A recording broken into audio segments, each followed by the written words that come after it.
Konting story time si Madam. So ayun nga, naglaba ako kagabi. Habang nagbabanlaw ako ng damit, bigla akong napaisip. Mas okay pa yata naglabandera ako. May suldo pa sa paglalaba.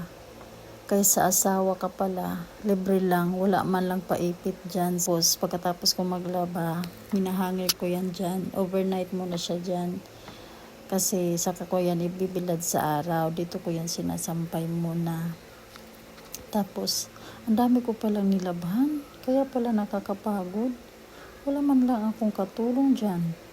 Di ko mahagilap ang asawa ko. Pag time talaga ng labahan, bigla yung nawawala. Bisibisihan, ang dami daw kliyente. Yan nga, laundry done. Toothbrush na muna ako.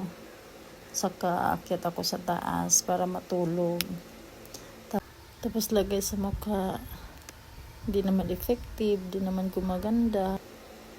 Yan, tapos si ate, nagpapamassage yan sa akin kasi pagod daw siya sa kakalaro, kakasayaw. Kasi ako naman, sariling sikap, massage din ako. Tapos hinahanap ko asawa ko, nasaan kaya? Nang wakwak ata ay.